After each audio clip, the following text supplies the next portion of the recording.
why we went to the trouble of creating the Falkirk Wheel. You'll remember that the two canals had fallen into a state of disrepair in the late 20th century, and they weren't used for transporting goods or people anymore. It might have been easier just to fill the canals in and forget about them altogether. But then, in the late 1990s, it was realised that the redevelopment of these was right across the central belt of Scotland. And there were plenty of enthusiastic volunteers too, who wanted to see their local canal brought back to life, rather than sitting there abandoned. The Millennium Link project saw these canals repaired and reopened, and at £84 million was Britain's most ambitious canal restoration project ever.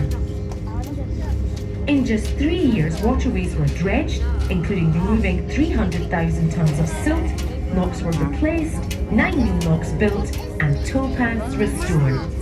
There were also 35 new bridges and 5 kilometres of new canal. And it's been a huge success.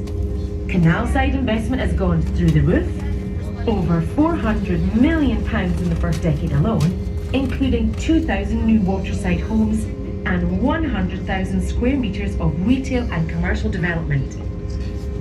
And very importantly for this region, 4,000 new jobs, all from a couple of canals. It's amazing to think what that kind of investment can do. But it wasn't possible to reopen the locks joining these two canals. They were filled in and now have blocks of flats built on them. So a new solution was needed, hence the Falkirk Wheel. Not only does it link the two waterways, but it gives us a chance to celebrate Scottish design and ingenuity once again. Okay, as we're coming towards the end of our time on this level, I just have time to share some of the facts and figures of the Falkirk Wheel. It was opened in May 2002 by Her Majesty the Queen, although she never actually rode it like you have today. There are 15,000 bolts in the structure, pressed into 45,000 bolt holes, and each one was tightened by hand. The two gondolas between them hold 1 million litres of water and can lift the weight of 100 elephants. And it does all that in just 5 minutes, using the power of a few electric kettles. Amazing, isn't it? If you were thinking of getting one for yourself, do be aware that the price tag comes at a whopping £20 million. We're heading back into the gondola now, so that we can rotate back down to the lower level, 25 metres below.